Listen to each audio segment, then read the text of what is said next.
Nós vamos dar continuidade agora. Essa é a última aula do nosso curso. E agora a gente vai falar então sobre a teoria de orbitais moleculares, né, atom aplicada aos compostos de coordenação, né, aplicada aos complexos.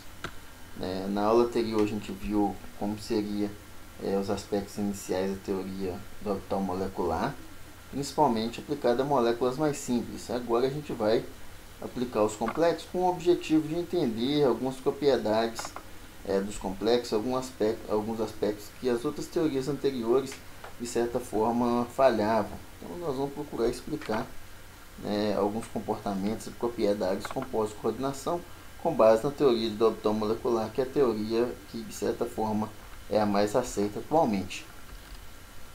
Bom, dentro das grandes vantagens da teoria do orbital molecular, nós temos que levar uma consideração extremamente importante, que essa teoria ela leva em consideração a covalência entre metal ligante, ou seja, entre metal ligante, de fato existe a formação de uma ligação covalente, que é aquela ligação que se dá através da sobreposição dos orbitais. Vamos ver isso mais em detalhes mais adiante. E quando a gente fala em metais, principalmente quando nós nos referimos aos elementos do bloco D, os complexos, a gente fala aí do desenvolvimento dos orbitais D na formação das ligações. Então vai ficar bem claro para nós aí de como que os orbitais D estão envolvidos na formação de ligações covalentes com os ligantes. Bom, um aspecto extremamente relevante que é importante citar aqui, e eu vou procurar mostrar para vocês, para que vocês relembrem, é o seguinte: quando nós estávamos trabalhando com os tipos de ligantes, lá na teoria do campo cristalino, nós falamos de um aspecto extremamente importante, que é a série espectroquímica.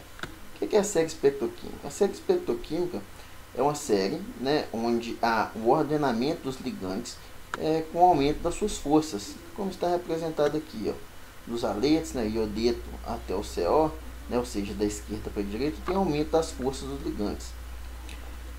Essa sequência ou essa ordem que foi inserida aqui, de acordo com o que vocês estão vendo, iodeto, brometo, cloreto, fluoreto, hidróxido, oxalato, água, peridina, amônia, trifenilfosfina, cianeto, CO, existem vários outros ligantes que não foram incluídos aqui, De fato, essa série ela foi montada com base em dados espectroscópicos, com base nos espectros de absorção na região do ultravioleta invisível.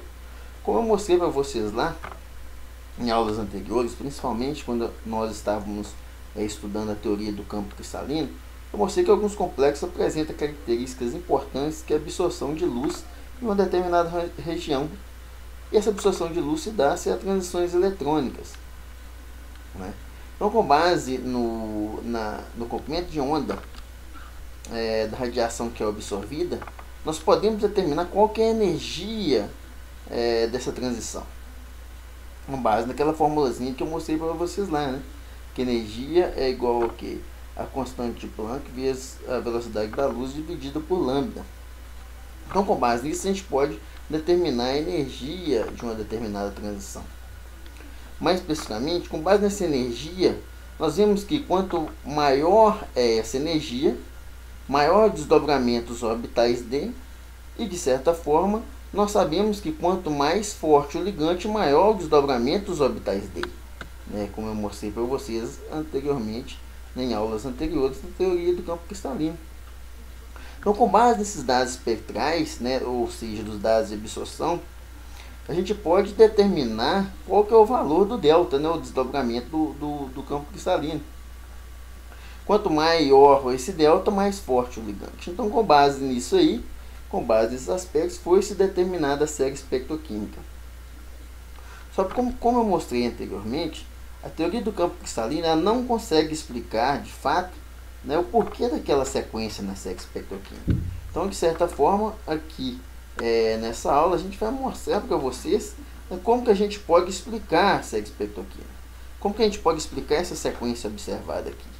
E o que explica essa sequência observada aqui, a gente pode utilizar a teoria do orbital molecular. Aqui está um exemplo de um complexo, que é um complexo de cobre, que é um complexo que visualmente vocês estão vendo que ele é verde, ou seja, Se ele é verde, ele apresenta a cor verde, ele absorve o que? Na região do vermelho. Como vocês podem ver aqui, espera-se que esse complexo absorva aqui entre 620 nanômetros a 800 nanômetros. E de fato, quando faço experimento de espectroscopia de absorção na região do ultravioleta, você vê que esse complexo absorve em 637 nanômetros, o que está de acordo com o que nós esperamos aqui. Uma vez que, se o complexo é verde, ele vai absorver a coloração complementar ao verde, que é aqui na faixa do vermelho. Então, de fato, quando a gente vai tentar explicar a série espectroquímica, principalmente mostrar o envolvimento das ligações covalentes, a gente vai utilizar a teoria do orbital molecular. Quando a gente fala de ligante, a gente pode classificá-los, né, de acordo com alguns aspectos importantes. A gente pode classificar os ligantes com relação aos átomos doadores, se os átomos doadores têm mais afinidade pelo centro metálico ou não. Essa afinidade pode ser vista pela teoria de ácido-base pistos duros e macios, ou duros e moles, que nós não vamos entrar aqui nesse momento. A gente pode falar do tipo de ligante com relação à possibilidade dele formar anéis quelatos, né? Ou seja, de formar sistemas estáveis a partir do efeito quelato, né? Devido ao tamanho do anel quelato formado, se esse anel quelato ele de certa forma é estável, pela denticidade, se o ligante é bidentado, se é tridentado, tetradentado. A gente pode então classificar os tipos de ligantes com base nesses aspectos. A gente pode também, de certa forma, observar os ligantes e analisar a estabilidade dos complexos formados através de efeitos estéricos. Ok? De fato que quando você tem ligantes muito volumosos, às vezes é mais difícil de ser acomodado dependendo do centro metálico. Às vezes ligantes menores você pode acomodar de uma maneira mais efetiva. Então efeitos estéricos também tem que ser levado em consideração quando você está estudando a estabilidade e reatividade dos compostos de coordenação. Mas de fato o que eu vou chamar a atenção para vocês aqui, nessa parte do curso, o que de certa forma é relevante para nós, é a classificação dos ligantes em relação à habilidade desses ligantes receptora ou doadoras π. Isso de certa forma vai explicar de fato alguns comportamentos importantes, né, de alguns ligantes, e principalmente vai ser dentro desse quesito aqui que nós iremos conseguir explicar a tão famosa série espectroquímica, de acordo com a habilidade receptora ou doadora de elétrons π, ou seja, a capacidade de alguns ligantes tem de formar ligações π. Bom, de fato, como nós já vimos, né, em aulas anteriores, principalmente no começo, todos os ligantes, né, se eu chamar todos os ligantes L de um modo geral, né, onde L é ligante, apresenta pares de elétrons disponíveis. Então essa é a condição básica para uma espécie atuar como ligante. Tem que apresentar um par de elétrons livres, né, para ser doado ao centro metálico e formar a ligação coordenada. Todos os ligantes, de certa forma, pelo fato de fazer uma ligação entre ligante e metal, todos os ligantes atuam como espécies sigma doadoras. Ou seja, todos os ligantes formam uma ligação sigma com metal. Então, em adição a ligações sigmas, nós iremos estudar um pouquinho sobre o potencial receptor π e o potencial doador π. Então, nós vamos ver algumas características importantes de alguns ligantes em relação ao seu comportamento de formação em relação a ligações sigma e π. Bom, de fato, como eu mostrei para vocês anteriormente, todos os ligantes eles formam então ligações sigma com o metal. Então, todo o complexo apresenta no mínimo uma ligação sigma entre metal ligante, né? Lembrando, é o que eu mostrei para vocês aqui anteriormente, né? E todo ligante tem que apresentar elétrons para serem doados ao centro metálico, seja esse elétron pertencente a orbitais S, sejam os elétrons pertencentes a orbitais P dos ligantes para ser doados aos orbitais D do centro metálico, que nós vamos ver um pouco mais detalhado adiante.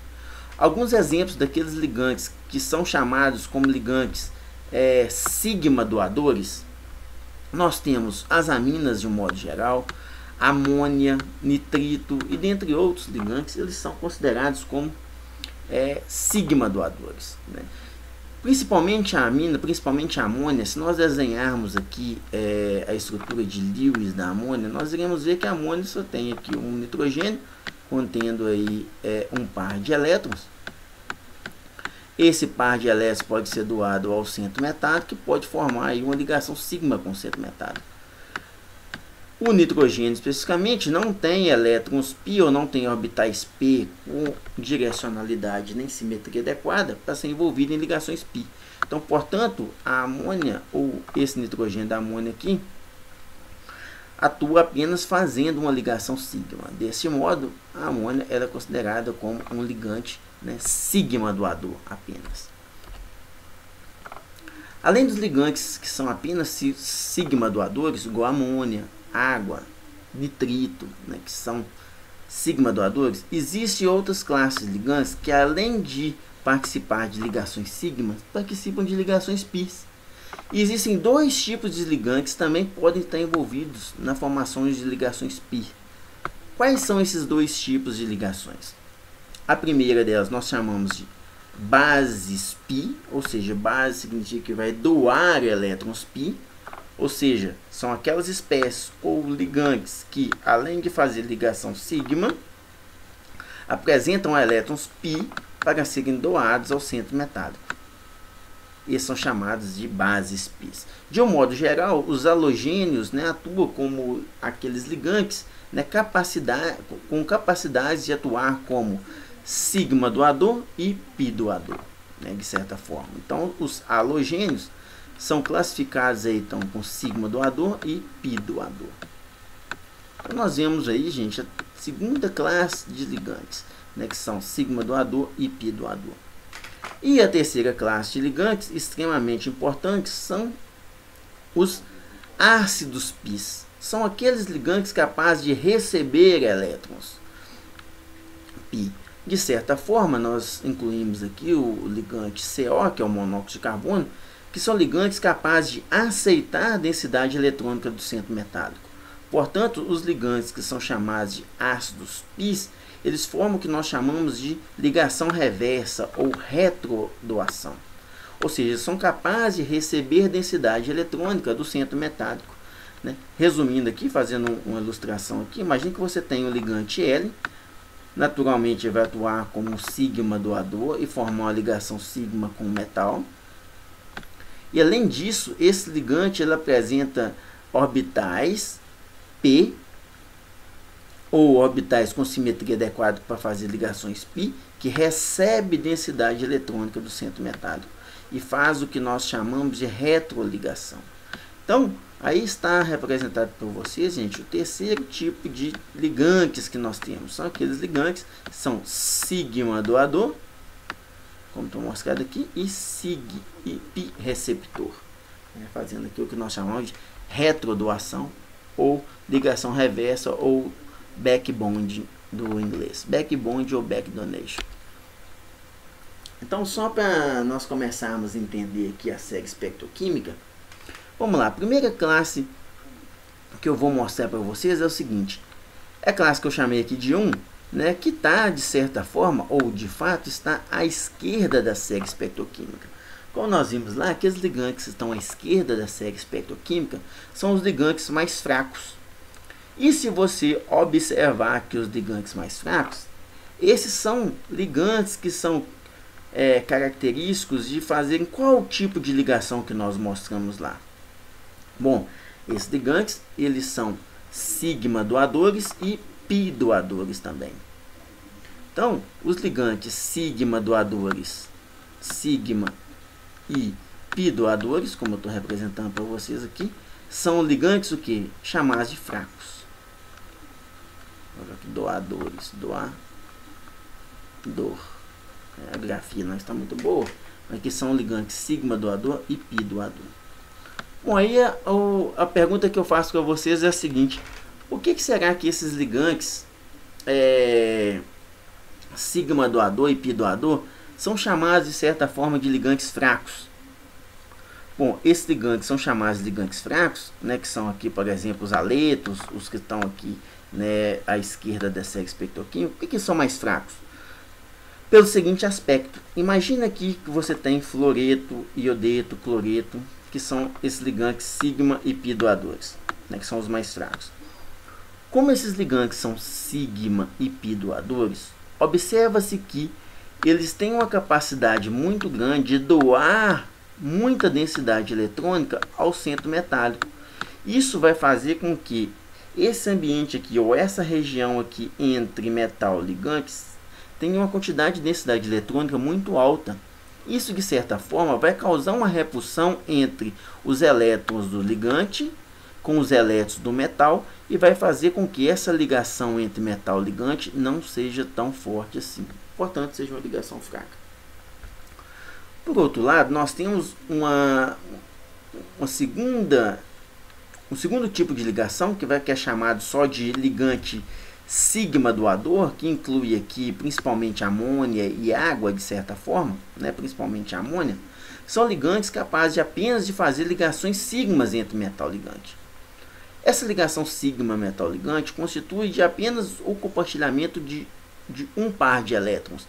Isso, de certa forma, não vai enriquecer tanto assim de elétrons esse eixo de ligação, de modo que a repulsão entre elétrons de ligante e elétrons do metal não vai ser tão efetiva assim. Então, de certa forma, esse tipo de ligante, né, que são os sigma doadores, formam ligações que nós chamamos de intermediárias. E por fim aqui nós temos a terceira classe de ligantes, né, digamos assim, que são aqueles ligantes que estão mais à direita da série espectroquímica, que inclui monóxido de carbono, cianetos, fosfinas, de um modo geral. São ligantes que são classificados como ligantes mais fortes. Como vocês podem ver aqui, esses ligantes mais fortes, eles fazem o que nós chamamos de retroligação. Como que ocorre isso? Bom, essa retroligação consiste de o ligante doa densidade eletrônica para o metal, formando a ligação sigma, ou seja, sigma doador. Por outro lado, o metal é rico em elétrons, ou tem orbitais rico em elétrons, capaz de doar densidade eletrônica para o ligante. Isso, de certa forma, vai balancear a distribuição de densidade eletrônica aqui em torno dessa ligação aqui, fazendo com que não haja um acúmulo muito grande de densidade eletrônica nessa região. E sim, isso seja distribuída de forma a formar uma espécie de um cabo de guerra. Imagine aqui que você tem a formação de uma ligação múltipla, a ligação onde o ligante doa densidade eletrônica para o centro metálico. Isso, de certa forma, pode enriquecer aqui de densidade eletrônica, mas em vez de ficar acumulada uma quantidade muito grande de elétrons nessa região aqui, o metal devolve, entre aspas, aqui, parte da densidade eletrônica para o ligante, fortalecendo ainda mais a ligação entre essas duas espécies aqui. Por isso, esse tipo de ligação, ou seja, quando existe a formação de retroligação, isso é uma ligação extremamente forte. Por isso, explica o fato desses ligantes estarem aí à direita da série espectroquímica. Então esse aí, gente, de certa forma, é o fato mais relevante que eu estou mostrando para vocês em termos da contribuição da teoria do orbital molecular. A teoria do orbital molecular, então, ela consegue explicar a série espectroquímica, o porquê daquela sequência lá. E além disso, ela mostra a formação das ligações covalentes entre metal e ligante, né? Isso aí traduzido em termos de que? Em termos de ligações sigma, em termos de ligações pi. Classificando os ligantes em torno daqueles três tipos de ligações que eu mostrei para vocês. Aqui só um exemplo aqui de como seria um exemplo da retrodoação ocorrendo com o CO, que é o monóxido de carbono. O monóxido de carbono, então, ele doa elétrons que está localizado sobre o átomo de carbono para o centro metálico. E a molécula de CO apresenta orbitais moleculares pi antiligantes, que é chamado de pi estrela, livres para receber densidade eletrônica do centro metálico. Então isso aqui é uma ilustração de como pode acontecer essa retroligação aqui. Então eu dou elétrons para o metal e recebe, e o metal retorna aqui uma densidade eletrônica nesses orbitais aqui livres do CO. Esses orbitais aqui são chamados de, no caso aqui, pi antiligante. Se vocês forem fazer o diagrama de orbital molecular lá do CO, depois em casa vocês façam aí essa atividade, né? Eu procurei como seria o diagrama de orbital molecular do CO. Vocês vão ver que quando vocês observarem o diagrama de orbital molecular do CO, vocês vão ver que existem dois orbitais moleculares, né, que são rotulados como pi antiligante, que estão vazios. E é justamente esses orbitais, né, que têm energia adequada e também, como vocês estão vendo aqui, direcionalidade adequada para receber aí elétrons do metal, formando o que nós chamamos de retroligação. Então isso aí de fato, ou esse esquema aqui traduz o porquê que o CO é um ligante extremamente forte dentro da química de coordenação. Que só um resuminho aqui, vocês não precisam de atentar muito a esse tipo de coisa não, só alguns tipos de ligações pi que podem ocorrer entre metais ligantes, né, entre os orbitais D do metal aqui e os diferentes tipos de ligantes, né, que você pegar aqui como sendo um orbital dx2 menos y2 pode formar uma ligação com o orbital P, né, ou seja, a interação onde o ligante doa elétrons pi para o metal, como eu mostrei anteriormente, uma situação onde o metal doa elétrons pi para o ligante, fazendo a retroligação. Aqui um outro tipo de ligação pi que pode ser formada entre o orbital D do metal e um ligante também pode apresentar orbitais D vazios, como por exemplo algumas fosfinas de um modo geral, né, algumas arcinas também pode ser um exemplo para formar esse tipo de ligação. Outro exemplo, o orbital D do metal com orbitais pi antiligantes vazios, como o caso do CO, né, que eu mostrei anteriormente para vocês. E aqui um outro exemplo, o último exemplo, que nós não iremos detalhar aqui nesse curso, mas a gente vai falar no próximo curso de Química Inorgânica, que é a possibilidade de fazer aí uma ligação entre metal carbônico, chamado aí a formação de organometálicos. Isso acontece, né, quando você tem olefinas, né, onde o metal vai doar densidade eletrônica para orbitais P aí vazios ou pi antiligantes, né, de olefinas, né, que são compostos contendo C dupla C. Bom, só de um modo geral aqui, uma curiosidade, né, quando a gente vai fazer ou montar o diagrama de energia, né, dos orbitais moleculares compostos octaédricos, eis que de certa forma é um tanto quanto complexo, né, não é tão simples montar esses diagramas. Inclusive eu nem vou colocar que vocês, né, decorem esse tipo de situação, né, não há necessidade, mas vocês têm que saber, por exemplo, interpretar.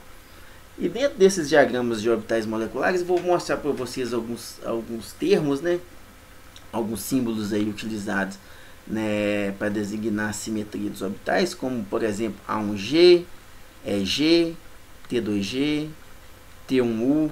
Isso tudo aí vem, ou esses símbolos, né, vem aí que vão se referir aos orbitais que vão estar envolvidos na formação da ligação entre metal e ligante. Isso vem do que nós chamamos de tabela de caractere, como eu estou mostrando para vocês aí. Só que isso aqui é um pouco mais elaborado, um conhecimento um pouco mais avançado, que vocês não precisam ter nesse momento, né?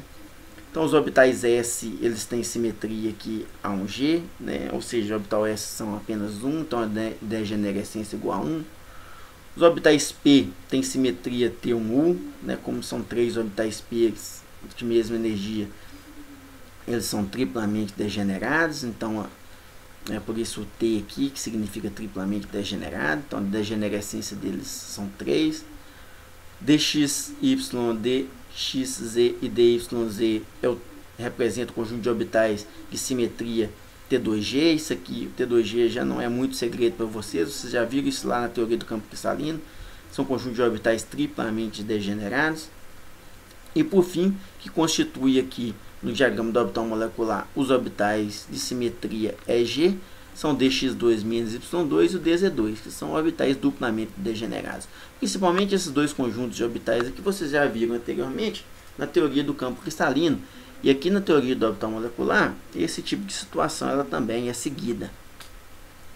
Só então para resumir, aqui está um exemplo de como seria o diagrama de orbitais moleculares, né, de um complexo octaédrico, né, onde a energia cresce nesse sentido aqui, onde aqui à esquerda está representado ou disposto os orbitais do metal. Aqui você imagina que você tem um metal da primeira série de transição, pode ser cobalto, ferro, níquel, por aí vai. Se nós formos fazer a distribuição eletrônica desses orbitais, nós teríamos o envolvimento desses orbitais aqui como sendo orbitais da camada de valência, seriam 3D, 4S, 4P, né, onde você sabe que você tem 5 elétrons orbitais D, um orbital S e 3 P's que estão dispostos nessa sequência aqui de energia.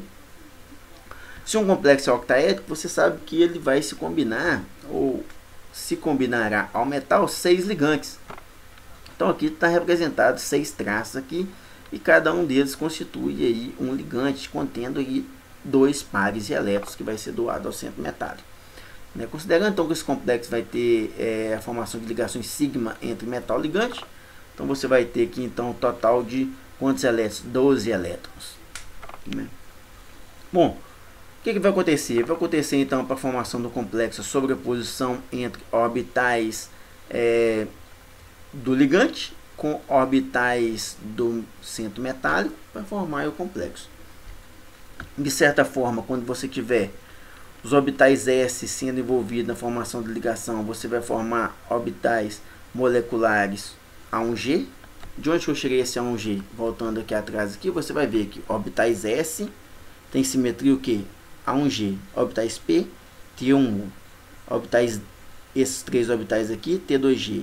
E esses 2 aqui é G. Então a gente vai seguir essa mesma sequência na hora de dar o rótulo nos orbitais. Então vamos lá. Então os orbitais primeiro, ou os de mais baixa energia, serão aqui eles chamados de A1G, que envolve o S, A1G. Depois os orbitais que envolvem os 3 orbitais P, simetria T1U, igual eu mostrei para vocês lá. Então, um orbital S do metal com orbital do ligante, formando A1G ligante, por consequência, AUG antiligante. Lembrem lá, o mesmo número de orbitais atômicos envolvidos, eu formo o mesmo número de orbitais moleculares, sendo orbitais ligantes e antiligantes. 3 orbitais P sendo combinados com 3 orbitais de mesma simetria do orbital P dos ligantes, você vai formar 1, 2, 3 T1U ligante, 3 T1 antiligante. Que tem a mesma simetria aqui dos 3D seria EG, então você tem 2 EG ligante, 2 EG antiligante. Observem aqui que nesse caso, quando você tem um complexo octaédrico, os orbitais T2G não vai participar da formação da ligação, ou não vão sobrepor com nenhum dos orbitais do ligante. Por quê? Porque se você lembrar lá, os orbitais T2G estão entre as coordenadas cartesianas, não estão ao longo do ligante. Se eles não estão ao longo da aproximação dos ligantes, eles não vão se sobrepor com os orbitais dos ligantes. Assim, não vai ser formada uma ligação covalente entre os orbitais ou conjunto de orbitais T2G. Então, por isso, eles vão ser orbitais chamados de não ligantes. De certa forma, nós temos essa montagem aqui, então, do diagrama de orbitais moleculares. A1G, A1G estrela. T1U, T1U estrela. EG vai ser... Por que EG vai ser ligante? Porque são aqueles orbitais que vão estar ao longo das coordenadas cartesianas. Então, vão se sobrepor e formar a ligação covalente entre metal ligante. Então, você forma EG ligante, EG antiligante. E o T2G, que são aqueles orbitais entre as coordenadas cartesianas, não vão sobrepor com o centro metálico. De certa forma, se vocês forem analisar aqui, gente, vocês vão ter, então, 6 ligantes. Cada ligante doando 2 elétrons. Então, você vai ter um total aqui de quantos elétrons? 12 elétrons. Se você for colocar 12 elétrons aqui, olha só, 1, 2, 3, 4, 5, 6, 7, 8, 9, 10, 11, 12. Então, os 12 elétrons dos ligantes vão ocupar esses orbitais aqui, que são chamados de orbitais moleculares ligantes.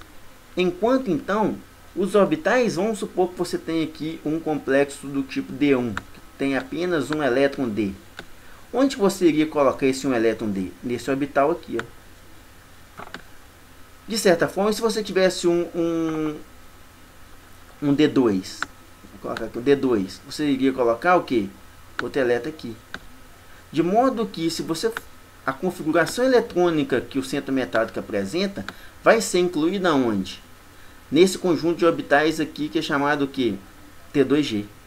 Observe aqui então que, da mesma maneira que nós temos na teoria do campo cristalino, você vai ter aqui um desdobramento ou uma diferença de energia entre T2G e agente ligante. Então, gente, o que está representado em azul aqui é idêntico à construção que nós fizemos lá na teoria do campo cristalino. Então, de certa forma, a teoria do orbital molecular ela é um tanto quanto completa, ou ela é bastante completa, que ela considera tanto a questão da covalência, como nós vimos aqui, a formação de orbitais moleculares ligantes, e considera também a possibilidade de transições eletrônicas de ocorrerem entre T2G e EG estrela. Esse aspecto que eu mostrei para você aqui, ou essa região aqui do diagrama, ela de certa forma se assemelha com o que nós vimos na teoria do campo cristalino. Então aqui, da mesma forma, nós podemos explicar o magnetismo dos complexos baseado no preenchimento desses orbitais, e da mesma maneira nós podemos explicar a coloração dos complexos com base na possibilidade de ocorrer transições eletrônicas nessa região aqui. Vamos supor então que eu tenho essa região aqui do orbital molecular, e aqueles orbitais moleculares onde estão ocupados, ou orbitais moleculares mais auto-ocupados, eu vou chamar esses orbitais de HOMO. HOMO, que é orbital molecular mais alto ocupado. E aqueles orbitais moleculares mais baixos desocupados, observe que esses aqui estão desocupados, né? Qual que é mais baixo está desocupado? Esse aqui, ó. Então, esse conjunto de orbitais aqui de mesma energia mais baixo desocupado, eu vou chamar isso aqui de LUMO. Então, isso aqui vai ser um termo que vocês vão ver com muita frequência, orbitais HOMO e LUMO. O que é o HOMO? Orbital molecular mais alto ocupado. E LUMO, orbital molecular mais baixo desocupado. De modo que a transição eletrônica vai ocorrer entre HOMO e LUMO. Então, sempre quando você falar de transições eletrônicas entre orbitais moleculares, não falar de transições eletrônicas ocorrendo entre HOMO e LUMO.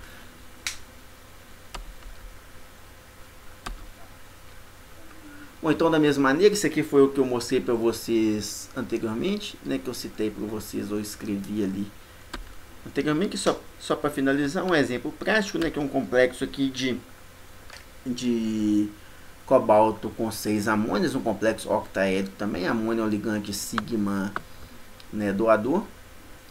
E aqui está um exemplo prático, onde você tem, de certa forma, o cobalto, que é o cobalto 3+, cobalto 3+ é D6, significa então que aqui você vai contribuir com 6 elétrons. E se você tem 6 ligantes amônia, vai contribuir com 12 elétrons. Então, total, esse complexo vai ter 18 elétrons. É um complexo que vai ser um complexo de spin baixo, porque a amônia é um ligante relativamente forte, né, o intermediário é forte. Mas nesse caso aqui também você vai ter o cobalto no estado de oxidação 3+. Então, aliado aí a certa uma força relativamente grande da amônia e a carga elevada do cobalto, você vai gerar um complexo de spin baixo. De modo que você vai ter essa distribuição eletrônica aqui, onde esses elétrons aqui são contribuições dos ligantes e esses elétrons aqui, né, são aqueles 6 elétrons provenientes do centro metálico. Claro, gente, quando você vai formar os orbitais moleculares, né, você considera os 18 elétrons totais, né? A gente não separa que esse elétron aqui vieram do ligante ou esse aqui do metal, né? Eu estou falando isso, mas de certa forma, né, quando você vai inserir os elétrons, né, no orbital molecular, esses elétrons de certa forma vai ser composto ou vai compor a molécula como um todo. Então a gente não vai fazer essa distinção aqui nesse caso não. E como vocês podem ver, né, que da mesma maneira, esse complexo de spin baixo, você vai ter um delta, que é um desdobramento dos orbitais D, o desdobramento desses orbitais, né, entre o T2G e o EG antiligante. Então, gente, além dos orbitais ou dos complexos octaédricos, existe também diagrama de orbitais para outros tipos de geometria, orbitais também para outros tipos considerando outros tipos de ligantes. Aqui nós temos a situação onde nós temos a presença de envolvimento de ligações π, onde nós podemos ter orbitais moleculares, quando você tem ligantes que são doadores π. Deste modo, o desdobramento dos orbitais D vai ser um pouco diferente, e a transição eletrônica que vai ocorrer nesse caso aqui será entre T2G antiligante e EG antiligante, né? Por isso você vai ter um desdobramento aqui um pouco menor comparado com o anterior. E por outro lado, quando você tem ligantes que são π aceptores, você vai ter essa outra situação aqui, né, onde o desdobramento dos orbitais D será entre T2G e EG antiligante. E observe na situação aqui que esse desdobramento, esse delta aqui é maior nessa situação, ou seja, delta com ligantes doadores π pequenininho, né, bem menores. Quando você tem ligantes, só ligantes sigma doadores intermediário. Quando você tem ligantes π aceptores, esse desdobramento aqui vai ser extremamente grande. Isso aí, gente, observa ou obedece a mesma situação que nós já vimos lá na teoria do campo cristalino.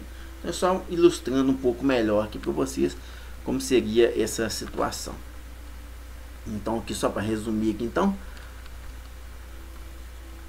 né, o que eu mostrei para vocês. Então, quando vocês tiverem lá ligantes, só ligantes sigma doadores, você vai ter esse tipo de desdobramento aqui. Quando você tiver ligantes que são chamados de sigma doadores e π doadores, você vai ter esse desdobramento pequenininho aqui, mostrando que vai ser um delta bem menor. E só para finalizar, então, isso aqui é só para citar e só para mostrar para vocês.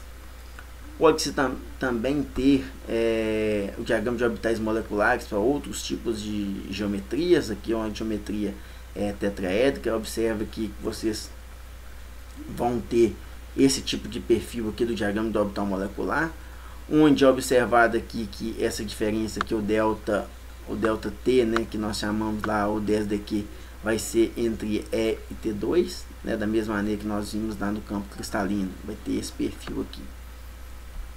E por fim, um pouco mais complexo, que eu nem vou detalhar muito, vai ser complexo de geometria quadraplanar. Então, olha como seria aqui, ou como que é extremamente complexo o diagrama de orbital molecular de um complexo quadraplanar, né? Então, aqui são um exemplo para vocês, né, de complexo quadraplanar, que esse aí contendo paládio e 4 cloros, né? Vai ter esse desdobramento aqui. Como vocês podem ver, nesses complexos quadraplanares, né, os ligantes vão estar alinhados basicamente ao longo das coordenadas x e y. De certa forma, então, os orbitais dx2 menos y2 terão a maior sobreposição com os orbitais dos ligantes, enquanto os orbitais dz2 vão apresentar uma menor sobreposição com os orbitais dos ligantes, de modo que eles não vão estar envolvidos na ligação química. Então, a gente termina por aqui. Só um exercício, né? Porque que aí eu pergunto para vocês, né? Por que a água, que é neutra, é um ligante mais forte do que o hidróxido? O que você pode explicar é justamente o que nós falamos aqui, né? O hidróxido, gente, vai atuar de certa forma como ligante sigma e π doador, por isso está nessa região da série espectroquímica, enquanto a água atua como ligante que é sigma doador apenas. Então, por esses aspectos, o hidróxido vai ser um ligante mais fraco do que a água. Então aí está a resposta, né? Porque o hidróxido é melhor doador sigma do que doador pi do que a água. Então a gente finaliza por aqui o nosso curso. Eu agradeço a todos. Espero que vocês tenham aproveitado de certa forma esse curso, mesmo que sendo online, de maneira remota. Talvez a gente perde um pouco em relação a alguns detalhes importantes, mas espero que o básico aí vocês tenham entendido e compreendido, e sucesso aí na sequência do curso.